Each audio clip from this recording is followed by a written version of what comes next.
Well, good evening, everyone. It's Wednesday, 8 o'clock, one of my favorite times of the week.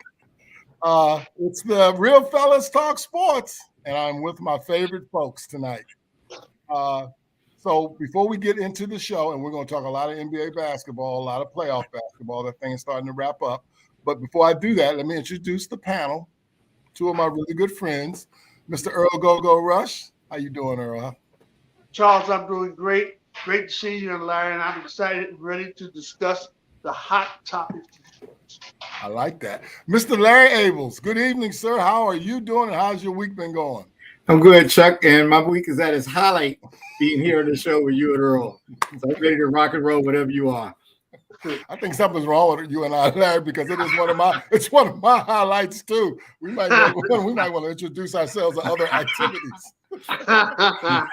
Well, look, before we spend a lot of time on the Boston Miami series, and we will spend some time, we're going to dissect that thing.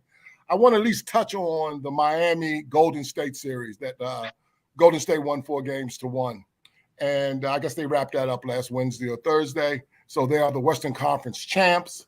So, Larry, why did Golden State win that series, in your opinion? Oh, they just had too much team speed for Dallas. Dallas couldn't guard them. Even in games when Dallas had players that actually scored a lot of points. I remember one game, Luka got 42, Brunson got 32, and Bullock got 21. And, Golden State still won by double digits. They just had too much firepower, and they couldn't guard them.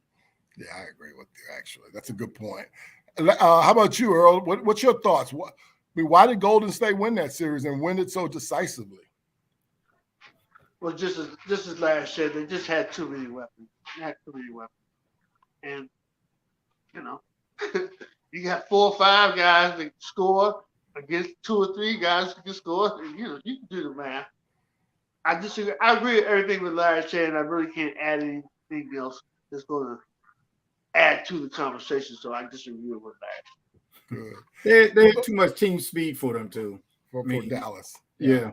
So in terms of that series, give me 2 players that exceeded your expectations or maybe surprised you a little bit, and it could be on either of the 2 teams.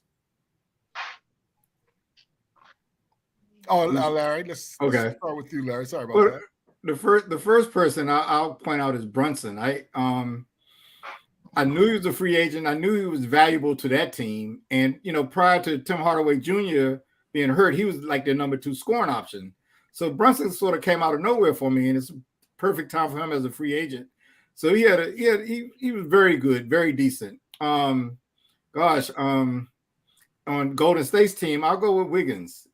He's started off this season well, then it seemed like he sort of petered out a little bit in midseason. He came on strong, particularly even though Doncic scored a lot of points. I still thought he was formidable on defense against him. Good point. Really good point.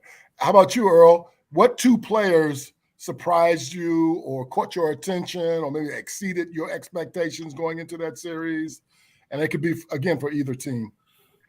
Well, for Boston, I would have to say Horford showed. No, I'm talking about the Golden State Dallas series. My apologies. Okay. That's okay. It's not the monkey paw either. But no, I don't even know what monkey paw is, so that's fine. Okay. That boy Benny Smith, I always looked at him as a journeyman, a bum, but he was pretty good. He surprised me that series. He played a pretty good, decent series. Right. Because like I said, I always looked at him as a bum. But even though, just like Larry said, if they're playing for another team, I doubt, if we didn't see him in this series, I doubt if anybody would know who he was. Right. But to answer your question, he surprised me. He played very well. And for Golden State, I think their big man Looney came through and played, surprised me a lot. To answer the question, Looney surprised me a lot as well. I actually agree with that. I thought Larry mentioned Wiggins. He surprised me. Looney surprised me. I mean, I knew Clay and Steph and Draymond and Poole were going to be solid. but they got a lot of quality play out of both Mitchell Wiggins through the playoffs, not just that series, and this guy Looney. Looney rebounded like a mug. In one of those games, he had 20-some points. So Golden State definitely has a roster of some quality ball players. And I understand in this next series, there's a good chance Gary Payton Jr. will be back. Right. I saw him practicing today. Yeah. Let me ask you this, you and Larry, these questions. Because you guys, I've traveled a lot. I think you and Larry have traveled maybe just a little bit more than I have. Maybe. I don't know. I can't say. Is like a mug, that term you just used, is that just a DC thing, or like do they say that across the country? Only heard it in DC. Me too. Like Did I say that? A few decades ago. Right. Yeah. You say that. I dated myself. Bobby Kids and I say that all the time. Man. And I'm like, man, I dated myself. Well, that doesn't have anything to sports. I just want to know. Let's move on. Well, listen, let's get into the Boston Miami series. I'll tell you, I really thought that was a fantastic series. I really did, and it harkened back to the days where the East was a brutal, physical, knockdown, drag out, defensive struggle, and I thought that's what the series was. And I was proud of both clubs. So, Larry, what did you think? What's your initial reaction? I'm going to get into some specifics, but what was your initial reaction of that series? Oh, I thought it was a good series. Well, it was interesting. I guess the first 4 games all seemed like blowouts, though. The last 3 games were pretty close. And no matter which team blew the other team out, defense was a big part of it, as were injuries. But I thought it was a very well played series. I think Boston has really been put through a lot of tests each series. You talked about that at the beginning of this playoffs. Yeah, and they hung on. I mean, Jimmy Butler really was on top of his game. He's played as well as anybody I've seen play. Yeah, but right. No, it was definitely old school basketball. I like defense myself, and both teams play good defense. I like the physical nature, and I'm kind of curious to see how the game's going to be called in finals. All right. How about you, Earl? Any initial reaction? What's your initial reaction about that series? And Larry, you make a good point, and I guess I took that for granted. The first few games were blowouts. I was almost focused on the last 3 games when they were dogfights. But your point was right. The early part of that game was some blowouts in there. There might have been, I've been watching basketball for a long time. There might have been some games that were series that were ugly. Maybe say some Knicks Miami thing, back in the day. But take that series aside, it was the ugliest series I've ever seen. I did not enjoy this series because it wasn't never really that close most of the games. I didn't enjoy the series. I thought the series was ugly, and I'm glad it's over. Well, here's the thing. I thought Miami overachieved given their – I thought they were wounded. I thought they were hurt. And the fact that they hung in there and Jimmy Butler was a jump shot away from maybe winning that series, I was surprised and awful proud of them. So here's my thought on something. I want to get y'all's thought. I thought Jimmy Butler should have been the MVP of the series, even though he was on the losing team. Larry, do you have any thoughts on that? Well, I think you know how I feel about that because we commented on offline. I thought that was certainly something that should be considered. I thought he's the best player there. If you're going to give it to the best player, I don't see why not. And obviously, when he was hurt, it was a difference in Miami's game. When he was healthy, they were tough. That's weird how you don't play on Wednesday, and then on Friday or whenever that was, 2 days later, you score 40-some points, and then 2 days after that, you had another great game and played all 48 minutes. And remember, he left one game in the second half, and Miami just barely hung on to win that game. I mean, the last 2 games he shouldn't seem injured to me. What do you think about that, Earl? Do you think Jimmy Butler, despite the fact that he was on the losing team, should have been the MVP of the series? No, I don't. I'm all about the winners. Tatum's team won. Did Tatum win the award? Yes. Yes, that's who should have won it.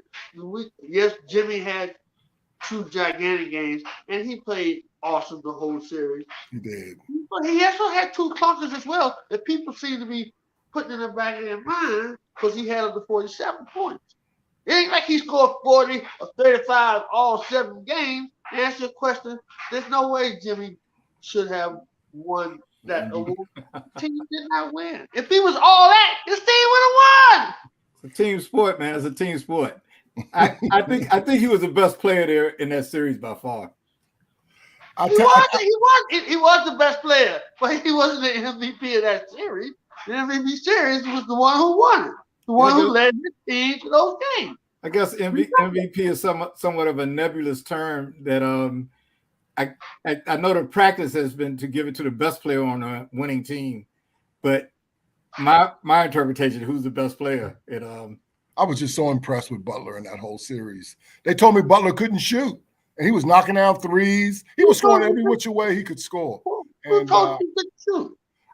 Look, it's funny. That's funny that you mentioned that, right? During the regular season, well, 2 things. During the regular season, Jimmy Butler did not have a game he scored 40 points. In the playoffs, he had 4 of them.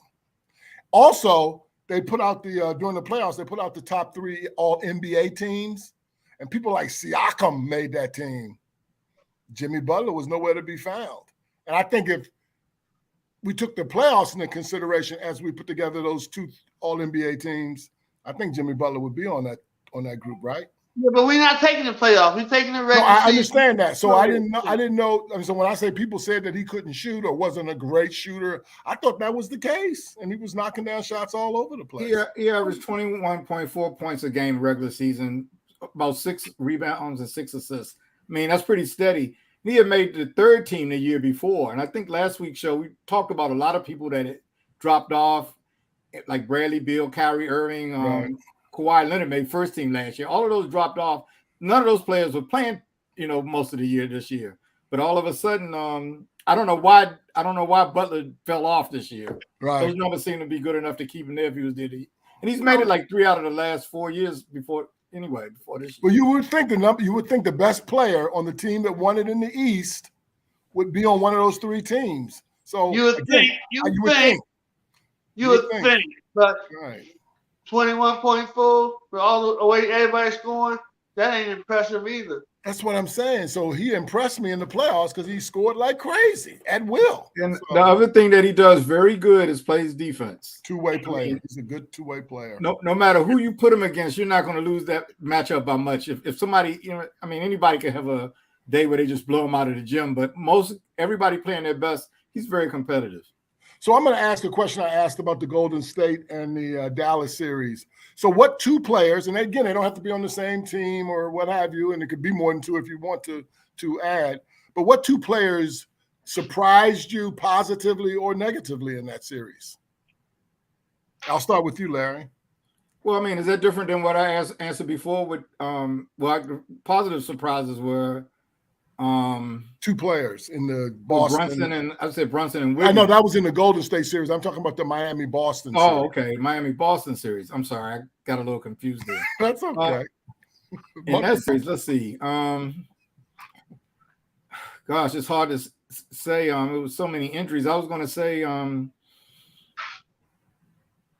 negatively, I guess Tyler Hero didn't show up. I don't know whether it was because he was hurt. And I'll say Lowry for the first few games, he didn't give us anything. He probably was more of a negative than anything else. He did all right the last game. Down the stretch the last 2 games. Yeah. Right. That was a big win in Boston when they were down 3 games to 2. I don't care what nobody says. You go up there with all them leprechauns and flags hanging from the rafters and you get that victory after they looked so bad that, the 2 games before that was an impressive win. How about you, Earl? What 2 players surprised you either positively or negatively in the Boston-Miami series? Well, we've talked about Hero not being a legitimate star, but I still expected a little bit more from him than what I got. We got nothing from him. I think that injury did get him, the injury bug. Look, come on, man, gut it out. This man, look at. I can't Butler. say. He can speak for somebody's body. I know. Everybody's body's different. Easy for me to say, "Oh, I would gut it out." I don't know. I don't know how that man. Right. But Right. I think he could. To me, come on the court and try. Show me I really can't go. Don't just say I don't feel like it. But that's for me. Right. I don't know how this knee was or whatever. Right. I think he needs to go to Oz like Jimmy, not Jimmy Butler. He needs to go to Oz like the Wiggins boy did and get some courage and some heart. That's what I'm thinking. But you know, Right. He did try to play Game 7, right? Just wasn't effective. Yeah. Yeah. He tried to play. Well, I think the guy that surprised me a little bit is I've seen Miami over the years, and that guy Duncan Robinson, he was a contributor for them off the bench, could knock down threes. Even though he might have been great defensively, he wasn't he wasn't as bad as he looked in this series. And Miami's got a challenge on their hand. They signed that kid to a $90 million deal. Who? Duncan Robinson. They signed him to a $90 million deal. What? And I guess Strauss is taking his time. Strauss is looking good. And then Oladipo is going to be more healthy next year as well.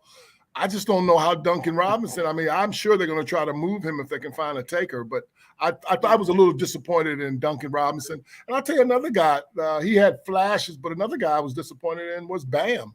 I thought Bam was like an all-pro, like a legit, and there were games he absolutely disappeared. He didn't even look for the basket. I know. Game 5 and Game 7, he did decent. He did. He came back and played okay. Yeah, but it was through aggression. He was clearly more aggressive in those games than he was in the games he didn't. He didn't even look for the basket. He didn't even look for the basket. It's like somebody told him, just be aggressive, Bam. And when he did that, he could get putbacks and offensive, but he didn't show any aggression in some of the games they lost. But you know what I noticed about him, and the same thing in the previous series against Philly, when the big man for the other team is out, he looks a little better. Man, so he might need to go to Oz too, and get him a heart, huh? No, I don't know. When Williams is out, he scored. When Williams is, and I don't think Williams was 100% because normally he blocks like 3 or 4 shots a game. The last couple of games he was out there, but he wasn't challenging. I think that's why Bam made some shots. Right. Bam probably saw him throwing people's stuff away. Didn't even want that to happen to him. He makes me kind of not really run around and say I'm the sports doctor because I look crazy. I thought this guy was all pro material. This guy, he was Earl 2 years ago. I think what happened, Chuck? What happened? Earl, I don't know. He wouldn't even look at the basket, and he's a very good two-way player. I mean, he rebounds, he plays defense. They put a stat up earlier that said he had averaged 19 points during the regular season, and he was only averaging 14 points in that series, and he just didn't look. He's not that good. I was wrong. He didn't look to shoot though. He didn't even try to shoot. That's what I noticed. That's weird. I thought he was thorough. I thought he was tough. He acted like a female dog. He acted like he was scared. I don't know. I was completely wrong about this guy. I would take this guy anytime. You can't give me Bam out of bounds after that. Look at the stats when they played Philly and when they played Boston when Williams and Embiid were there, and the games when they were hurt or weren't there. You'll see a different guy. His number. Yeah, so what does that? So what does that say? Those guys either are better defensive players or Bam against Boston. He didn't. Bam ain't that good. He didn't. Bam ain't that good. I didn't even see him look to the basket. He looked good on a few fast breaks. He handled the ball decently, but other than that. So what makes somebody who's on a team that Ray Charles or Stevie Wonder can see needs scoring? What makes somebody not look at the basket? He's scared. That's weird. What else would you not? That's. Okay, what's wrong with I thought he was concerned about the 2 big men. Yeah, I agree. I mean, that's what it looked like to me. But then he would come back the next game or when they needed him, and he'd score 30. And then he'd go back the next game. He's not even looking at the basket. Ho. How many times did he score? 30? He scored 30 one time in that game. But then he would come back again the next game. So that kind of makes it seem like He had a back end, then he came back and scored 30 again. In this series, he got 18 in game 5. He got 18 in game 5 and 25 in game 7. Those are the 2 games he scored. He might have done one game about 30 against Philly. I know he had one game when Embiid, wasn't himself. No, I'm talking about this last series. He ain't had no 30. So he didn't have a 30-point game? No, he had 18 in game 5 and 25 in game 7. He got a lot of explaining to do. He got a lot of explaining. And he looked for a shot in game 7. Right. So I'm down on Bam, man. I'm down on Bam. I got to tell you something. I am too. I have a buddy, Michael Van Brakel. You might know Van, Larry. He lives in Miami, right? And he's a huge Miami Heat fan. And he too was a little disappointed in Bam. And he said exactly what you said, Larry. Bam wasn't even looking for his shot. They throw him the ball. They would do that little triple handoff out front, and he'd hand it out to the guard. And hot potato. As soon as he did it, get rid of it. It's weird. So there's a play that happened. So you and all this group, these three guys have watched a lot of basketball in our lifetime. And there was a play in that series that I want to touch on. And that play was this guy Struss hit a 3-pointer from the side. And that cut the lead to like 7 or something like that, 6 or 7, 8. and then cut it to 8. And they went back down court, and they went back down court again. And when they, I don't know, maybe a minute or so later, they came back and took the 3 points off the board and said that the back of his foot was on the line. So what do you guys think of that call? I mean, had you ever seen anything like that before? Well, I see it when they look at their 2-point versus 3-point shot. Right. Yeah. So I thought it was the same thing. A lot of times during the next stoppage of play, they'll come back and say his foot was on the line or it should have been a 3-point goal. I looked at that in a similar vein. They looked at it. And I know they had a lot of time off the clock till that happened. And then when they had a free throw and we went to a commercial, we found out after that. So So I looked at it that way. Wait a minute. The guy on the TV, I didn't even watch the game because I was fed up with that series by that time. Raggedy ass. You missed a good game. Whatever.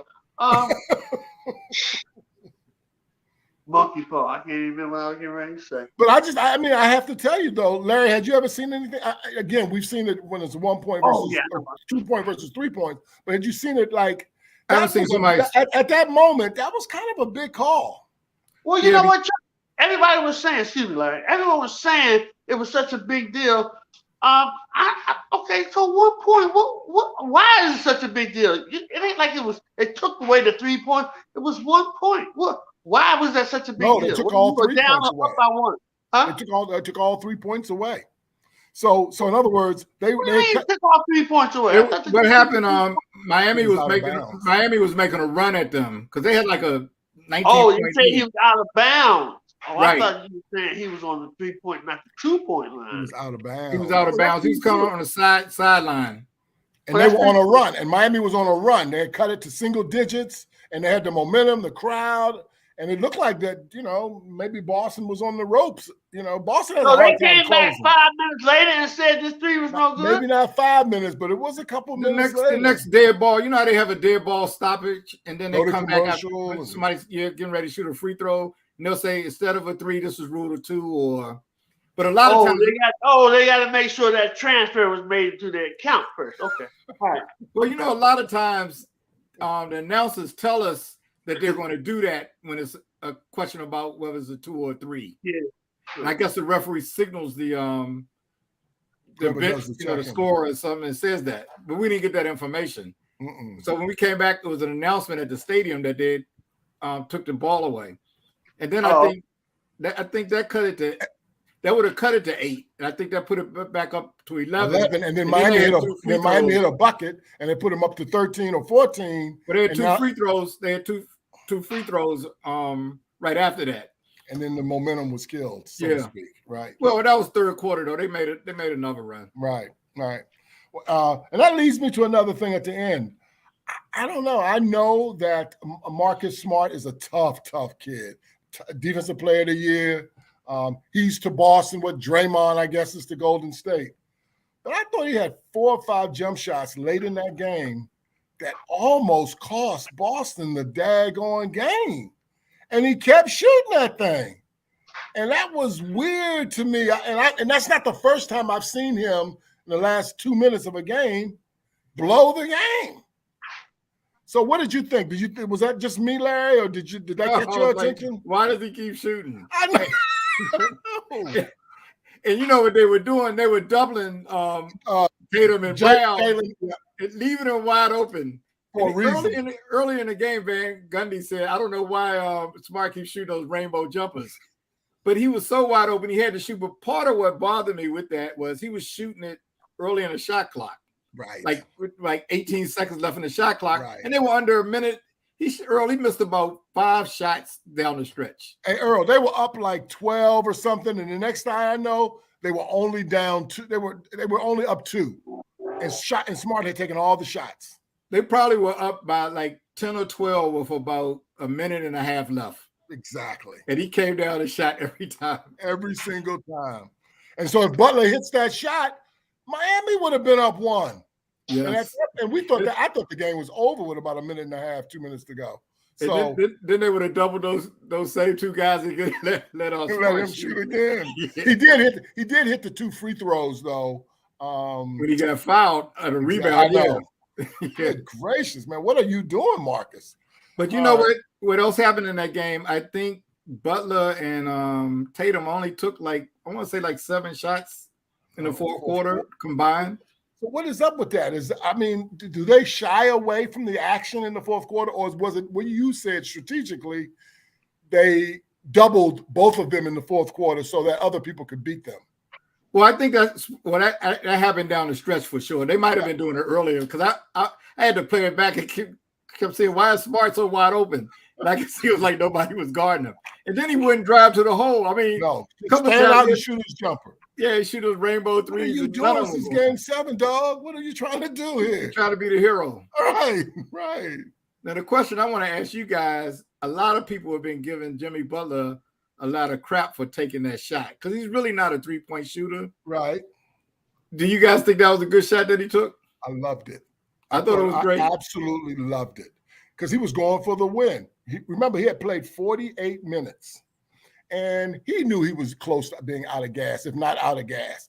If he hits that jumper, I really believe if he makes that shot that'll put him up 1 with about 14, 15 seconds to go, I think Miami was going to win that series. He made that shot, the same shot in that game. He's made it. He made it a couple of times in the game before, and he only shoots 1 or 2 threes a game, But and they keep saying that he was going to drive past Horford. Horford kept backing up. There was no guarantee that he was going to make the layup. He had a good look. He stepped into just too short, right on line and everything. It was right on line. I had zero problem with it. I didn't. If anybody deserved to take the shot, it was Jimmy Butler. Yeah, because he had carried him on his back. Exactly. And the fact, if he had passed it, people would have said he didn't want to take the shot. I mean, the shot was there. As they always do to my boy. Well, we won't go on. Earl's giving us some nonverbal communication. What's up? Sorry, Earl. Sorry about that, Earl. Well, he already admitted to the viewing public that he didn't watch Game 7 or didn't watch the second half or turned it off or got mad, whatever. You might have seen that shot. That's on TV, man. Oh, okay. Anyway, I think it was a great shot. It was just that minute short. It was straight ahead. Why not? That would have put a dagger in them. I'm not going to go as far as to say what Chuck has said. They definitely won a game, but you could definitely consider that a dagger if he shot that ball. That was a good shot. It was just short. That's all. You can't make everything. Yeah. I thought it was a great shot. I'm glad he had the heart to take it in the shot way because there are other people whose name I don't even want to come across and say, we'll make the smart basketball play and pass it to whoever's open. They'll make the smart basketball play. I don't like them kind of players. I like the players that want the ball at the end. So I ain't going to name no names. We don't need to name no names. There's several out there that would make the best basketball play. No. Well, I think that was the best basketball play. I mean, people are criticizing him and saying it wasn't, but I thought that was it. No. The best basketball play, because now hindsight's 2020. You need to go to that basket, but it was not a bad shot. It was not a bad shot at all. I mean, I enjoyed. I know that you're right, Larry. I forgot about that. There were some blowouts early, and Miami won on Boston's floor twice. But I'm telling you, I was riveted with that game, with the win up in Boston and in that game 7, and the fact that they played a 7-game series and the final score was 100-96. Yeah. Oh, yeah. I mean, that's as close as you can get, really. And then, quite frankly, Miami was understaffed, and Miami got a lot of undrafted free agents on that team that'd be contributing. That shot that Strus made, that 3-pointer went after the timeout, that was a huge shot too. Yes. We just said his name 3 times. Let's get it right. So I'll go next year. Is it Strauss? Is it Strus? It's Strus. It's Strus. It's STRUS. It's STRUSS with the double consonant would make that U a short U, but they say Strus on TV. I've never heard Strauss. He was missing like crazy during most of that series, but he started hitting a couple shots in game 7. Do we know the guy's name, Larry? I think it's Strus, but I'm not sure. Yeah, I'm not sure. But I'll give Miami credit, man. They got a culture. They got something down there that makes them competitive, and they play hard. So, and I don't think the coaches. I mean, I don't have any problems with the coaches. I thought the coaches were fine. I didn't think they did anything dumb or didn't make any. Whatever adjustments they made. I tell you, a player that disappointed me in that series, and Larry mentioned him earlier, was Williams. So, yes, defensively he guards the rim, I guess, but his hands are bad. Like, he can't catch the ball. He brings the ball down so that Lowry can knock the ball out of his hands. He's just not strong in his upper body. I was a little disappointed in him. I know he was hurt too. I think the problem was he was hurt. I don't look for him to do but so much. I think he's alley-oop rebound. Right. But people do not go to the hole when he's healthy. They're not going to go to the hole with him down there. That's right. And he can catch the ball well enough to alley-oop and dunk the crap off the ball. Yeah. You talking about his hands ain't bad, but what they need him to do, his hands are fine. Quick tripping. Come on. I don't know. I didn't see it. He didn't show me. His problem is his knee. He didn't show me much in this series. So. Well, I'm hoping he's healthy by Thursday, because the last few games, I mean, you can tell when he's healthy because he's doing alley-oops and he's blocking shots. Right. I didn't even see him jump or he challenges shots, whether he blocks them or not. I hope he's not. I hope he's not better by Thursday. You don't wish bad luck on your brother, man. Well, that's bad luck on the brother. Yeah. So because he's probably pulling for Golden State. So that leads me into the next topic. That's a good segue. So thank you, Earl. And that is, we have our final, right? We have the 2022 NBA final, and it's Golden State versus Boston. It's East versus West. It's, I heard something today. Boston has 17 titles, and the Lakers have 17 titles. Yeah. And if Boston wins this thing, they finally go past LA in terms of, how many titles those two organizations have. So. Well, LA just caught them when they won down in the bubble, right? Was that asterisk championship? Yeah. I don't think they have an asterisk on it, man. They just counted it. Okay. And he's a Laker fan. I don't know why he keeps doing that. So because I keep it real. Okay. So your initial thoughts about the Golden State and Boston. Don't give me your pick yet, but your initial thoughts about the Golden State Boston series, Larry. We'll start with you. I think in the previous shows, I've been telling you guys that I like experienced guys over younger guys.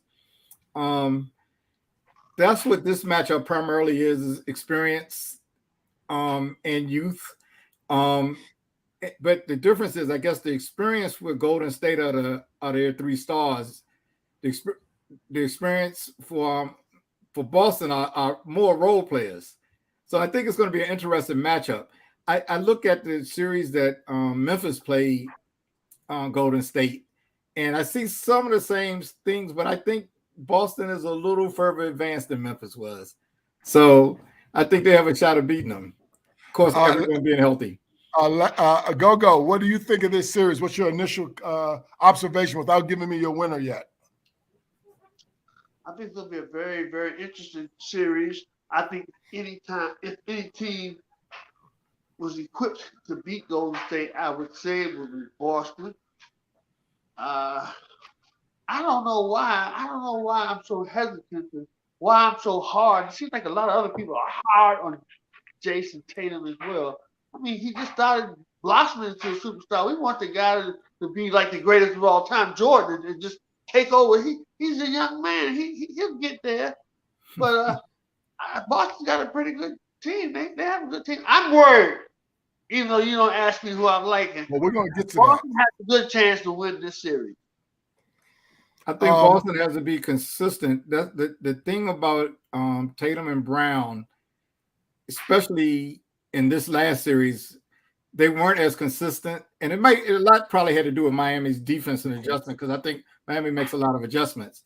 But they would go like Tatum might have a good game, then he might have 2 good games, then fall off, and then come back, have another good game. Yeah, 1 more bad game. So we might have say 2 average games out of 7. And again, he and Brown did not shoot the ball. They did not command the ball down the stretch. And they got to be careful with their turnovers too, because those 2 turn it over a lot. Jalen would have 23 points through 3 quarters and end up with 25. Like, where are you in the 4th quarter, Jalen? Well, wait a minute. What do you expect us to do if you complaining about Smart heisting up everything? I know. That's a good point. Smart was wide open early. He had, if he was making the shots, it would have been okay. He would just make one of them. Yeah. Good grief. The thing about the thing about Jalen, I discovered. Again, I act like I'm some type of basketball coach or analyst, but he does go right. Everything he does is right. And in a half-court set, his handle is not that good to me either. You talking about Brown? Jalen. I'm talking about Jalen. So I don't know. I think Jalen has those numbers, but sometimes I watch him handling the ball or go right constantly. I'm not that impressed. Hey, you know, if you can't stop it, you can't stop it. It don't seem to be stopping him. People knowing that he's going to the right. The guys playing well. That gives me a chance to ask this question then. Right now, not historically, but right now, who's better, Jalen and Tatum, or Steph and Clay? Which of those 2-on-2? So when this series is over, those 2 players for each team, who will have outplayed the other 2? Okay. Yes, I'll go first. Thus far, the Golden State players have been more consistent, particularly Steph Curry. He's been the most consistent out of all of them. And I don't expect that to change. They got the defensive player of the year on the other side, Larry. Okay. What? Are you serious, Chuck? Are you serious? Well, you know what? But he's the way they move the ball and move around without the ball, it's going to be a challenge. One thing that I'm curious about is how the officials are going to officiate the game. Sure. If it's more physical, I think that's going to favor Boston. But I think I read that these were the top 2 defensive teams in the league. Golden State? Yeah. And I was kind of surprised when I read that. No, I thought it was Miami and Boston were the top 2 defensive teams in the league. Miami and Boston were the top 2. Maybe you're right. Maybe you're right. It's not Golden State. Definitely not Golden State. Well, they do play pretty good team defense, and I don't think that they don't. All of those athletes they have, they switch. Most of them, just like Miami, most of them can guard anybody. They can all switch. Sure. I worry about their size sometimes. Right. They're kind of small, but they. I don't think you're going to hear the name Looney much in this series like you did in the last couple of series with Golden State, because Boston's bigs are going to. They are aware of this guy now. Williams and Al Horford. Williams is hurt. He's going to be better. Oh, okay. Right. So, how about you? What if he's not? What if he's not? Well, then that could be a problem. That could be a problem. So, what do you think, Earl? Tatum or Jalen Brown or Clay and Steph right now? I thought you were in this series. When this series is over, those 4 players. What 2 players will outplay the other 2 players? I thought you were just asking Larry because you know what my answer is going to be on that. You talking about the two of the greatest shooters ever in backcourt shooters ever in the history of the game. The 2 best shooters in the history of the game backcourt. Wow.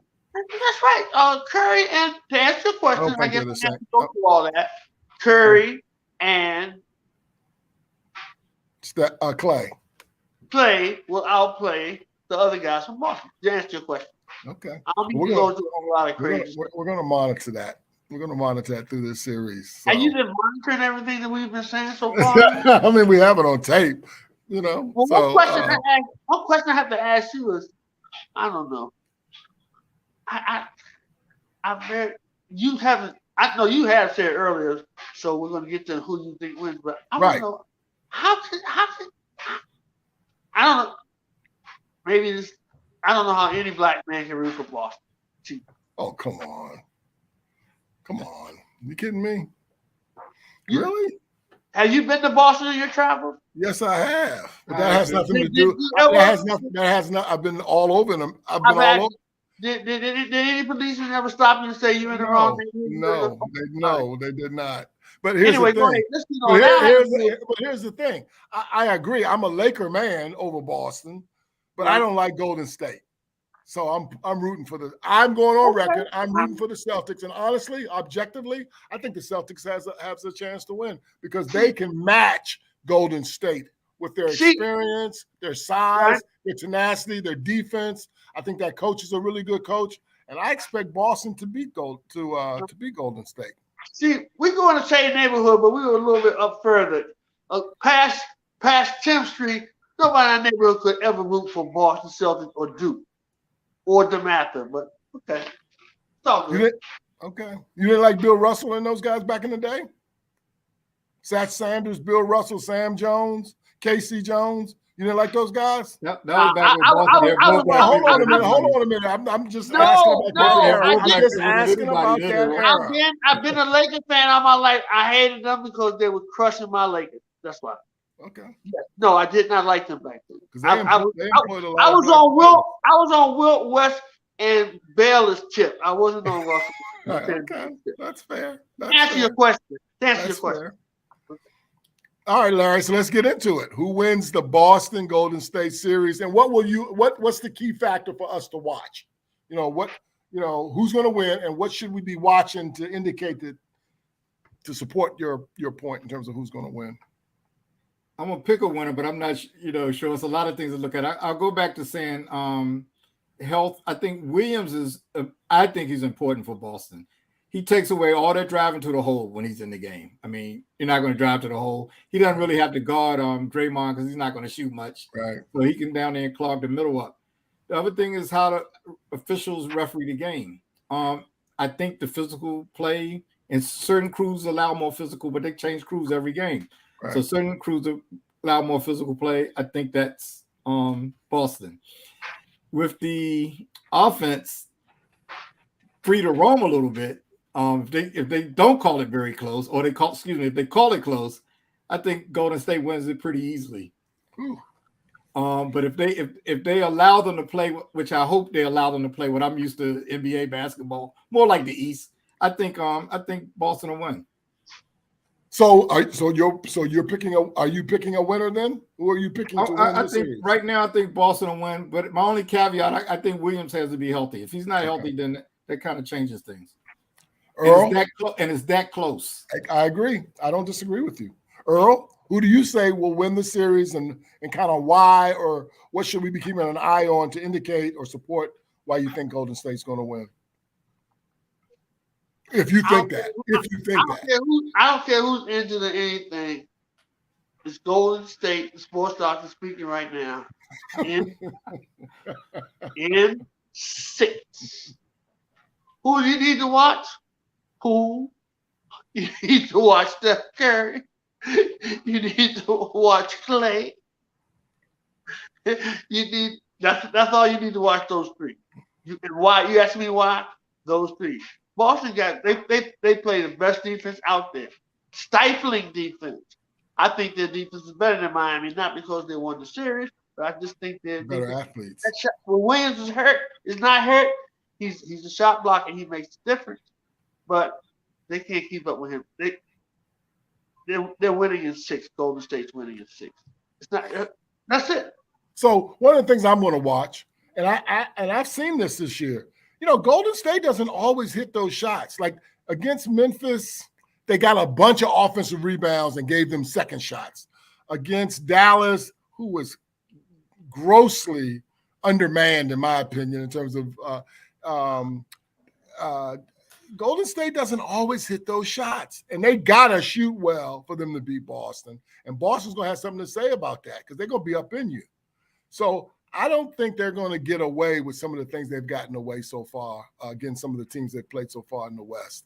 So I am picking Boston, and I am picking Boston in 6 as well because I think they'll end it in Boston. They won't go back to Game 7 in Golden State. You know, the thing that I don't think Golden State gets credit for, I think they do have defensive players that are pretty fast. Like, you know, some of these guys like Poole and Wiggins, and that can counteract some of the stuff that Boston can do to them too. Yeah. So well, Clay used to be a legitimate, really, really high quality defensive player. I don't think he's that. His lateral move, I don't think he's that guy anymore like that. He's starting to move a little. He's starting to move a little better recently, but yeah, it's still going to take a while. I tell you, when he's hot, he's hot. We don't need him to be doing no defensive. He don't need to be no defensive ace. We just need him to do what he does, which he will in the coming days of this playoff series. I'm interested to see what the matchup is. What for the series of 7 games? What does Smart have to hold Clay to on the average of 7 games for him to be there? That's why he's the defensive player of the year. Because I tell you right now, he's averaging at least 26 that series. Is that enough? I don't know who's going to put him on, but somebody broke it down to this point. They broke it down like this. They said that when Smart was checking Jimmy Butler, that Jimmy Butler's percentages and the points he scored weren't that many. In other words, Butler scored all his points on other people because when they put Smart on him, he didn't do the Smart when he was doing that's a bunch of crap. He would think so. He was doing whatever he wanted to do to whoever was on him. Whoever told you that, they tripping. Well, I don't. Get it. And look, and him and Smart and him, they're going to be playing physical and all that. And Jalen and Tatum are two-way players too now. So Smart, Jalen, and Tatum. Charles, Smart is not going to be a factor when it comes. If he is the main man on Curry, he's not going to be a factor. He's not quick enough, man. Well, I mean, the thing about it, he's going to run through picks. That's how they move their offense. And both teams actually will do that to get the matchups they want. That's why Duncan Robinson got exposed in that series just recently. But again, I'll still go back to if Williams is there, that takes away a lot of the driving that I think Golden State will do. That's what they did in the Dallas series more than I've ever seen them do before, which is drive the basketball. And they dumped it off a lot of times when the defense came to help. They dropped it off to Looney for layups and so forth. If Smart or the Celtics, whoever is on Steph or Mr. Poole, try to get up in here, as Chuck said, from where they shoot, from the distance they shoot, and you try to get up in them, they going to buy you just like that. You don't think Brown or Tatum can guard Poole? And Clay and Steph. No. Now, guarding Steph is a little different. Well, they're a little older now. They're not this. They're a little older now. But guarding Steph is a little different. His range is just too. That's what I'm trying to tell you, man. If he's on, I mean, it's going to be hard. But I don't know. Poole is good, but I don't think he's like Steph yet. And this is the NBA championship series too. So this could be a little big for people like Poole. I mean, I know Clay and those guys have been there before. The other thing that I think that's going to be neutralized, I think Draymond Green going against somebody like Horford, he's a wily veteran too, and he's not going to be playing against a young novice like he has in the last 2 series. That's a very good point. In other words, Boston has some weapons, man. Boston got weapons. They even have this little guard now that comes in sometimes and knocks down shots. The little White, what's his last name? Yeah. No, they got him too. But they have the little light-skinned guy that just had the baby. Are you talking about White?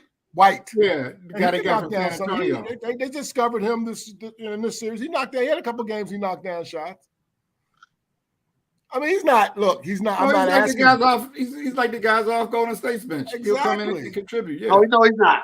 He's not No, like Poole. He's not like Poole, but the He's rest not like of them. Poole. He's not like Poole. He ain't like Peyton. He ain't like Kaminga. No, he's not. No, he's not. He's He's not. a defensive Yeah, player. he's not like Peyton's a Peyton. defensive- He's I think he has a better offensive game than Peyton. Right. Oh, But White, I think he contributes more offensively. well, I can't. You know, Larry, I can't tell you what to think. And Grant Williams, he can come in. You know, Grant Williams tell can you have a special game too sometimes. He needs to be a little more consistent. He needs to Cries stop a lot. flopping. He He needs cries to a lot, flat doesn't out he? play. Shut up. Right. Yeah, he Just needs to play. just play. Hey, Golden State is 6, man. Y'all don't even understand. Just you, like you saying Golden State is 6. listen, That's right. I Golden said State Boston. 6. Golden State 6. I'm not predicting the games. Look, I got to get into Boston. The path that they have come to get to where they are is so much harder Through the Nets, through the Bucks, through Miami. than Golden State. They are battle tested. They ain't ran across nothing like this juggernaut in Golden State. They ain't ran. Ain't nobody. Probably vice versa. Probably vice versa. Exactly. But I will say Boston has had some good fortune with respect to other people being hurt. Because Middleton was hurt when they played Milwaukee. That was huge. I said it before. I said it then. I said it Humongous. then. Some of Miami players were hurt. Well, I mean, Golden State has had a history of that in their runs. They played teams in the past. Every time they would play somebody, their team was hurt. Well, Ja was hurt this year. Oh, shit. Do you just like them that much that you gonna fix it? I do. I was thinking about that today, really, right? So there's 4 places, the 4 teams I hate. I hate the Dallas Cowboys. I hate the Golden State Warriors. I hate Purdue, and I hate Virginia Tech. And that's exactly right. I hate all 4 of them. Golden State has had some bomb squads. I don't care. I got the NBA ticket, just so I could watch them a couple of years. Yeah, Chuck like David. He's kind of like David and myself. When we don't like you, we don't like you. They've had some. We lose all reason when we don't like you. We just say, no, I didn't like it when they got Durant. I liked it before that, But oh man, that's the difference between you, Larry, and Charles, and everybody else on our squad. And Kevin's like that too. He don't like it, but you don't let emotion affect your reason. Try not to. Right. That's the difference between you. That's what makes you different from all of us. So David, Chuck, myself, and Kevin, if we don't like it. We don't like it. Well, I have some legitimate reasons. I could debate why I don't like. I mean, I think Boston's as good as Golden State in this series. I thought Memphis was as good as Golden State in that series. They just that's because you don't Ja got hurt. No, Ja got hurt. Well, wait, don't say that. Not for that's what happened. Not for the last 5 weeks of the season. One game. Memphis is 15-2 without Ja. I don't want to hear that from you, Chuck. Come on. One game they was up 55 points without Ja too in the playoffs. That's the thing about. That's another thing about Golden State. They can have some nights they don't even look like they trying. Like they were down about 45 points or 40 points against Dallas at one point in one of those games. Oh, that's the past, Chuck. We're in the finals right now. Let's go, Boston. I never thought I'd say those words. Let's go, Boston. And I've been trying to give you a break. I'm back on you now. I can't stand nobody root for Boston. I can't. I don't. You know what? It surprised me that I'm a Brady man because anything Boston do even just makes my skin crawl. So look, before we move on from the NBA. And again, I'm just want to get y'all's thoughts now that the season's wrapped up. But do you guys think that Luka one day will be an MVP in the league? I mean, in other words, I'm asking you, did your appreciation for Luka go up as a result of this playoff run he was on? I'll say no because I always thought he was good. I know. So you know I'm really talking to Earl. Okay. MVP of the league one day. It's possible. All depends on who they add to his squad. It all depends on what kind of help he needs that can. See, I always think the MVP seems like a individual award, but too often it's made into a team award. And I never buy into that. I give it to the best player. He was amongst the best players. I had no question about that. Yeah. I thought him and Butler were the two best players in the playoffs. I did. And I might even say Butler was the best because he played both ends. Right. So I mean, offensively, Luka, no doubt about it. But all right. Interesting. All right. So look, let's move off the NBA. The series starts tomorrow. It's going to be a wonderful series. I've got Boston. Earl's got Golden State. And Larry, I think he said he has Boston. So depending on if Williams is healthy and can contribute. So right now I'll go with Boston. You know, by the time we have the next show, we'll have a couple of games under our belt. I'll see, you know, what type of shape he's in. And and Earl likes Golden State in 6. So it's on record. We'll have a chance to banter about that. I know you're the sports doctor. I'm a little nervous about going after the sports doctor, but You need to be. You need to be. Hey, you know, he makes a good point because think about how Golden State started the season off. I mean, they were right up there with Phoenix. Hot as a firecracker. Running away till they had some injuries, and now they're healthy. They're healthy. Right we'll see. We'll see. And you know, Peyton's back too. I saw him at practice today. Yeah, he was at practice today. Well, he was only like their 10th man anyway. I mean, he was healthy. That's true. Yeah.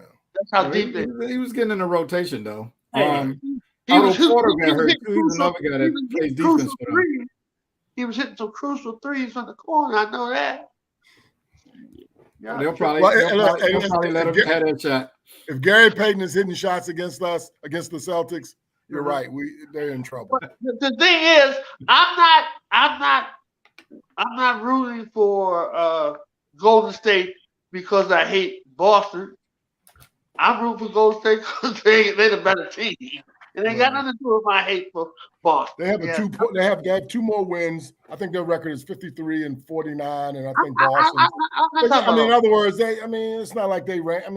We'll see. Well, that's why I can't wait till after this series is over. And you're gonna hear me. You're gonna hear me from now to the NBA season. I'm not gonna be hard to find, Earl. You got my email address. You got my Twitter. You can find me. I ain't gonna be hard. Okay. And of course, we meet every Wednesday here. So that's the thing. I don't think you will not show up, would you? I would. I don't have no reason not to show up. I already told the sports doctor I spoken, so I don't need to say nothing else. Hey, is there anything in the National Football League or in sports? I just want to make a couple of quick points. I know Nadal beat Federer last night in tennis at the French Open, so I just want to throw that out. Our friend David is probably watching. Who did Nadal beat? He beat not Federer. He beat Novak. I'm sorry. That good catch. Good catch. You gotta look at the vaccine. I know. I just wanted to make sure you were paying attention. Yeah, good cleanup. That's a nice smooth cleanup. Yeah. Clean up in aisle 7.